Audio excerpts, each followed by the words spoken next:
영세전 그리스도라는 제목으로 로마서 16장 25절에서 28절 말씀을 가지고 하나님 말씀을 증거하겠습니다. 할렐루야. 주위에 계신 성도들과 축복의 인사를 하겠습니다. 참 잘 오셨습니다. 잘 오셨습니다. 237 전도를 위한 영세전 그리스도를 누립시다. 237 전도를 위한 영세전 그리스도를 누립시다. 하나님께서 이번 주일에는 237 전도와 영세전 그리스도란 말씀을 주셨습니다. 237 전도는 행복한 삶을 살면서 내가 누리는 행복을 주변 사람들과 나누며 사는 것입니다. 어떻게 하면은 행복한 삶을 살며 자신이 누리는 행복을 주변 사람들과 나누며 살 수가 있습니까? 참 하나님을 만나고 삶 속에서 하나님이 함께 하시는 증거가 있으면 됩니다. 저는 날마다 하나님이 나와 함께 하시는 증거가 있기 때문에 그 누구도 부럽지 않을 만큼 만족하고 두려운 것이 없는 평안을 누리고 삽니다. 그래서 불평불만하지 않고 염려 의식 걱정도 하지 않습니다. 범사에 감사하면서 그렇게 행복하게 삽니다. 저같이 모든 사람들이 그렇게 행복하게 살면 좋겠다 그런 마음으로 말씀을 준비하고 전하고 있습니다. 저는 말씀을 준비하며 전하는 시간이 가장 행복합니다. 또 우리 성도님들과 이 말씀을 같이 나눌 수 있으니까 행복한 거죠. 이번 주간에는 영세전 그리스도를 통해서 행복한 삶을 살며 237 전도가 되어주는 축복을 누리시기를 주님의 이름으로 축원드립니다. 237 전도와 영세전 그리스도는 어떤 관련이 있습니까? 237 전도는 영세전 그리스도를 만나야 되어지는 것입니다. 237 전도는 오직 복음으로 행복한 전도이며 플랫폼이 되어 찾아오는 사람들에게 내가 누리는 행복을 전해주는 겁니다. 왜 237 전도는 영세전 그리스도를 누려야 됩니까? 영세전 그리스도는 말씀으로 우리와 함께 하시는 분이시기 때문입니다. 요한복음 1장 1절에 태초에 말씀이 계시니라 이 말씀이 하나님과 함께 계셨으니 이 말씀은 곧 하나님이시니라. 이 말씀이 뭡니까? 말씀이 그리스도죠. 그리고 말씀 안에서 그리스도의 비밀을 깨닫고 믿으면은 행복해집니다. 마태복음 16장 16절에 주는 그리스도시요 살아계신 하나님의 아들이십니다. 18절에는 내가 내게 이르노니 너는 베드로라 내가 이 반석 위에 내 교회를 세우리니 음부의 권사가 이기지 못하리라. 우리 교회는 반석 위에 세워져야 되는 거죠. 그렇지 않으면 사탄이요 공격을 합니다. 우리 가정도 반석 위에 세워져야 됩니다. 그 반석은 뭡니까? 그리스도가 반석이라. 그리스도의 이 반석 위에 세워진 교회, 가정은 절대 흔들리지가 않는 거예요. 그렇지 않으면 흔들흔들한다고 말해요. 어려운 일이 오면 흔들리고 사람이 그렇게 흔들리는 거죠. 그리스도는 참 선지자로 오셔서 하나님 만나는 길을 열어주셨고 그리스도는 참 제사장으로 오셔서 재앙과 저주에서 우리를 해방하셨으며 그리스도는 참 왕으로 오셔서 사탄의 머리를 박살내신 분이십니다. 그래서 그리스도는 인생 모든 문제 해결자인 줄 믿습니다. 그리고 237 전도는 그리스도를 만나 행복을 누릴 때 되는 것입니다. 하나님을 떠난 사람은 어린아이가 엄마 품을 떠나면은 불행한 것처럼 우상 섬기며 사탄의 종류를 타며 살기 때문에 행복이 없는 거지요.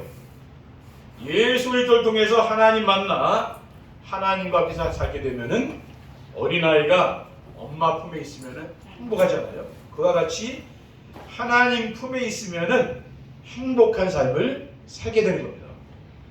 둘째, 237 전도는 영세전 그리스도를 삶 속에서 누려야 되어집니다. 왜 237 전도는 영세전 그리스도를 삶 속에서 누려야 됩니까? 영세전 그리스도는 말씀으로 만물을 창조하신 창조주이시기 때문입니다. 골로새서 1장 15절에 16절에 그는 보이지 않는 하나님의 형상이시요 모든 피조물 부자 먼저 나신 이시니 만물이 그에게서 창조되되 하늘과 땅에서 보이는 것들과 보이지 않는 것들과 혹은 왕권들과 주권들이나 통치자들이나 권세들이나 만물이 다 그로 말미암고 그를 위하여 창조되었더라고 있습니다. 그러니까 그리스도는 뭡니까? 이 만물을 창조하신 창조주입니다. 그리고 영세전 그리스도는 시공간을 추월하여 역사하시는 분이시기 때문입니다.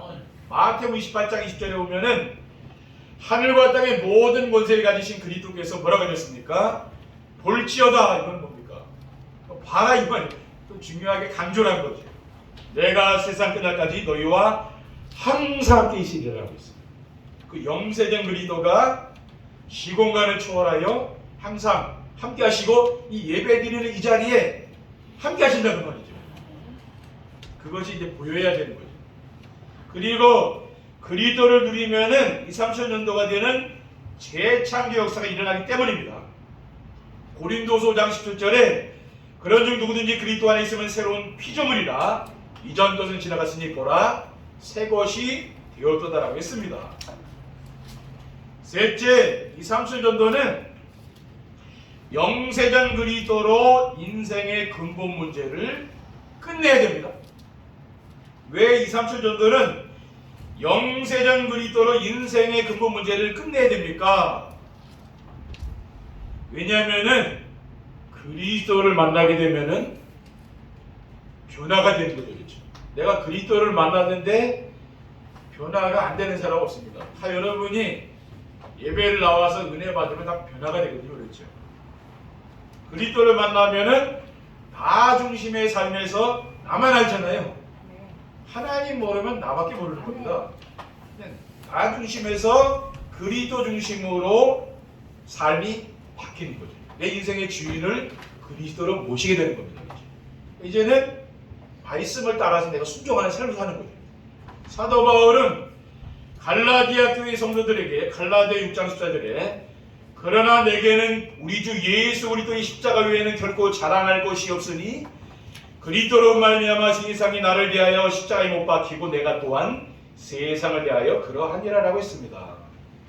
나는 예수 그리스도의 십자가 외에는 결코 자랑할 것이 없다고 사도 바울은 고백하잖아요.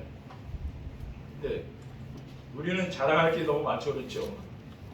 내 뭡니까 친척 누가 국회의원님은 그걸 또 엄청 자랑하잖아요, 사람들. 자기하고 상관없는 것인데 그 뭡니까? 이게 사람이 세상 자랑을 잘 한다고 그런 자랑하지 말고 우리는 무슨 자랑해야 됩니까? 그리스도를 자랑했다는 거 자랑하면 안 되는 거죠, 그렇죠?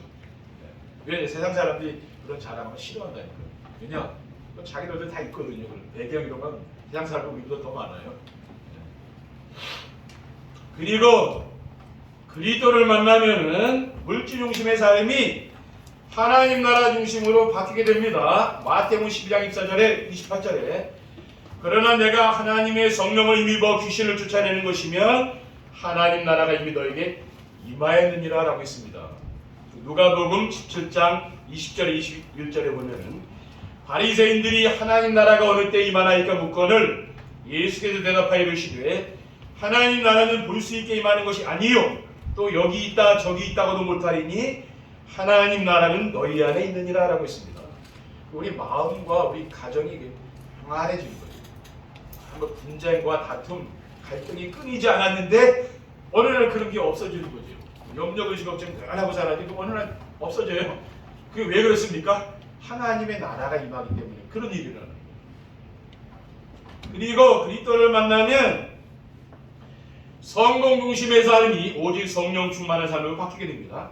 사도행전 1장 6절에 8절에 그들이 모였을 때 예수께 여쭈어 이르되 주께서 이스라엘 나라를 회복하심이 이때입니까 하니 이르시되 때와 시기는 아버지께서 자기의 권한에 주셨으니 너희가 알 바 아니요 오직 성령이 너희에게 임하시면 너희가 권능을 받고 예루살렘과 온 유대와 사마리아와 땅끝까지 이르러 내 증인이 되리라고 하였기 때문입니다.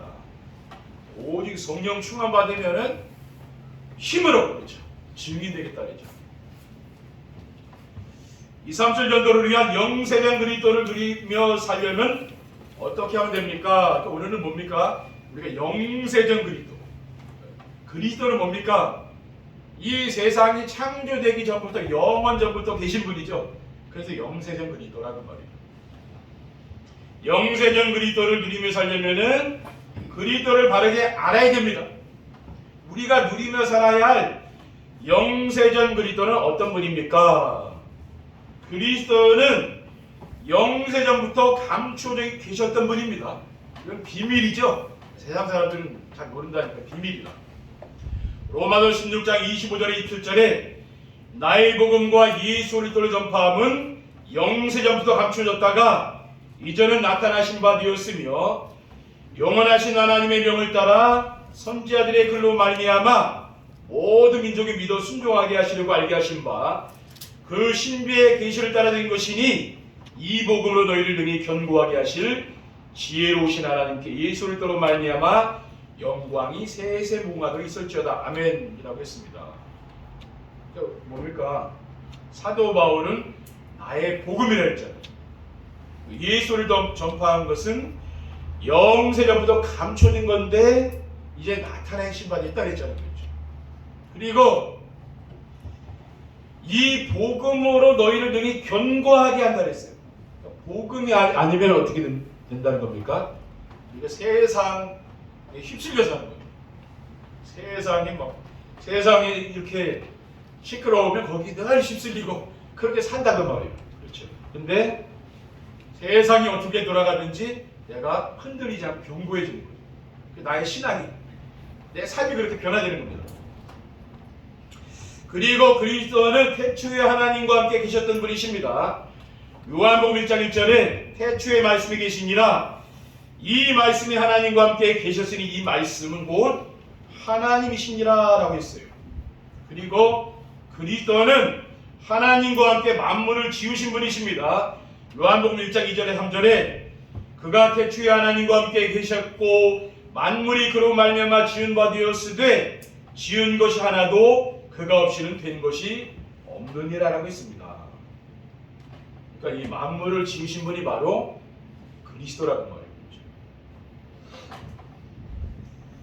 둘째, 영세전 그리스도를 누리며 살려면은 그리스도를 인격적으로 만나야 됩니다. 우리가 그리스도를 알아야 되고 뭡니까? 바르게 알아야 되고 또 내가 만나야 되는 거죠. 영세전 그리스도는 시공간을 초월하여 어디에나 계시기 때문입니다. 고린도서 3장 11절에 거기에는 헬라인이나 유대인이나 할레파나 무할레파나 야만인이나 수고디아인이나 종이나 자유인이 차별이 있을 수 없나니 오직 그리스도는 만유시요 만유 안에 계시니라라고 했습니다. 오직 그리스도가 모든 것이라고. 그리스도가. 그리고 만유 안에 모든 것 안에는 그리스도가 계신다고 했어요. 그러니까 모든 것 속에 뭡니까? 그리스도가 계신다는 말입니다. 그러니까 우리는 그거를 만나야 되는 거예요. 그리고 영세전 그리스도는 지금 우리의 마음문을 두드리고 계시기 때문입니다. 계시록 3장 20절에 볼지어다 내가 문 밖에 서서 두드리노니 누구든지 내 음성을 듣고 문을 열면 내가 그에게로 들어가 그와 더불어 먹고 그는 나와 더불어 먹으리라고 했습니다.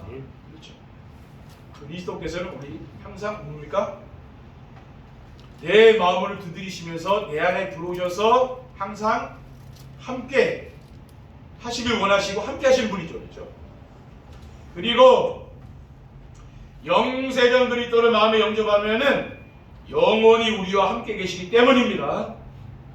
사도 바울은 고린도서 16장 24절에 주 예수 그리스도의 은혜가 너희와 함께하고 나의 사랑이 그리스도 예수 안에서 너희 무리와 함께 할지어다. 그러니까 하나님이 여러분들과 함께 하신다니까요. 그렇죠? 여러분이 이 세상에서 살아가는데 그 은혜를 다 주신다니까요. 그거는 제가 말 안 해도 여러분이 잘 아실 거예요. 하나님이 날 연애해 주시는구나. 그게 있다니까. 그렇죠? 디모데후서 4장 22절에 나는 주께서 내 심령에 함께 계시기를 바라노니 은혜가 너희와 함께 있을지어다라고 했습니다. 그러니까 이 그리스도께서 우리가 늘 함께 하시는 거잖아요. 그렇죠? 우리는 그 은혜 속에 사는 거죠. 그렇죠? 셋째, 영세전 그리스도를 누리며 살려면은 그리스도를 사실적으로 누려야 됩니다. 우리는 알고 또 마음에 믿고 그분을 누리는 것을 내가 즐거워하면서 기뻐하면서 하는 거죠. 왜 그리스도를 사실적으로 누려야 됩니까? 그리스도를 영접하면은 하나님의 자녀가 되는 권세를 주시기 때문입니다. 요한복음 1장 12절에 영접하는 자고 그 이름을 믿는 자들에게는 하나님의 자녀가 되는 권세를 주시라고 했어요. 이제 마귀 자녀가 아니라 뭡니까? 하나님 자녀가 된 겁니다. 그리고 하나님 자녀가 되면은 어떻게 됩니까? 하나님이 보혜사 성령으로 영원히 함께 하시는 거죠. 요한복음 14장 16절에 17절에 내가 아버지께 구하겠으니 그가 또 다른 보혜사를 너에게 주사 영원토록 너희와 함께 있게 하리니 그는 진리의 영이라. 세상은 능히 그를 받지 못하나니 이는 그를 보지도 못하고 알지도 못함이라. 그러나 너희는 그를 아나니 그는 너희와 함께 거하시며 또 너희 속에 계시겠습니다 라고 했습니다. 그리고 하나님의 자녀는 기도로 흑암 세력이 결박할 수 있고 천군 천사가 동원되는 이와 같은 권세를 누리며 살게 되는 겁니다. 마가복음 16장 17절에 믿는 자들에게는 이런 표적이 따르니 곧 그들이 내 이름으로 귀신을 쫓아내며 새 방언을 말하며 뱀을 집에 올리며 무슨 독을 마실지라도 해를 받지 아니하며 병든 사람에게 손을 얹은 적 나으리라고 했어요. 우리 성도님들 뭡니까? 이 예배 시간에 은혜 받고 또 우리가 강단 말씀을 듣고 그 말씀에 은혜를 받으면은 병들이 치유되는 거죠. 그렇죠? 그런 역사가 일어난다니까요. 히브리서 1장 14절에 모든 천사들은 섬기는 영으로서 구원받은 상속자들 위하여 섬기라고 보내심이 아니냐고 했습니다. 아니라고 했습니다. 우리 기도할 때 이런 일이 일어나는 거죠. 우리 렘넌트들도 어릴 때부터 강단 말씀을 듣고 정시 예배하는 그 습관을 길러보세요. 그러면은 하나님이요 여러분의 인생을 다 책임져 줍니다. 그렇죠? 그냥 열심히 공부하고 그런 게 아니고 우리는 뭡니까? 하나님의 은혜를 받아야 되는 거죠. 그렇죠?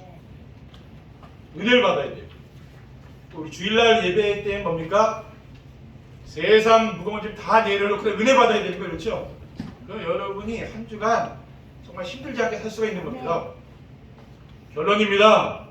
237 전도를 영세전 그리스도를 누리고 살면 어떻게 됩니까? 마음과 삶의 현장에 하나님 나라가 이루어집니다. 237 전도는 영세전 그리스도를 누리면 되어지는 것으로 그리스도를 누리면은 불평불만과 다툼이 그치고 하나님의 나라가 이루어져서 염려무심 걱정이 없어지며 기쁘고 행복하게 사는 거죠. 일부서 4장 6절에 7절에 아무것도 염려하지 말고 다만 모든 일에 기도와 간구로 너희 구할 것을 감사함을 하나님께 아뢰라. 그리하면 모든 지각에 뛰어나 하나님의 평강이 그리스도 예수 안에서 너희 마음과 생각을 지키시라고 했습니다. 아멘. 둘째, 부족하거나 두려운 것이 없이 만족하고 평안합니다. 영세전 그리스도를 만나게 되면은 그리스도로 만족하고 충분하여 부족한 것이 없는 거죠. 그렇죠? 그래서 부러운 사람이 없고 두려운 것이 없는 행복을 누리게 됩니다. 그러면은 내 삶에 만족하게 되는 거죠. 평안을 누리며 살게 돼요. 지금의 삶에 만족하며 살면 되는 거죠. 그렇죠? 그런 은혜를 주신다니까요. 마지막으로 행복을 나누어 주는 237 전도가 되고 제자가 세워집니다.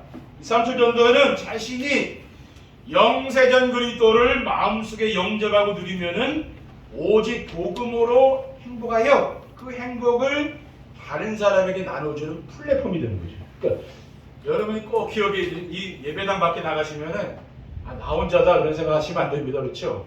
영세전 그리스도께서 지금 나와 함께 하신다. 내가 그분의 은혜로 산다. 이걸 늘 기억하셔야 돼요. 그렇죠?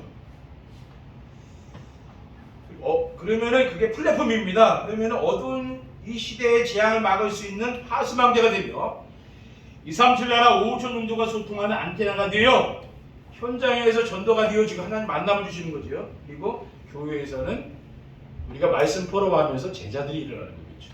강단 말씀을 따라서 순종하며 따라가는 제자들이 일어납니다. 그러면 뭡니까? 그러면 아무 염려 걱정할 거 없죠. 하나님이 함께 하시기 때문에 오늘 하루도 이번 한 주간도 정말 여러분이 그리스도께서 주시는 그런 참된 평안을 누리며 행복한 인생을 사시기를 주님의 이름으로 축원드립니다. 기도하겠습니다. 사랑의 하나님 감사합니다.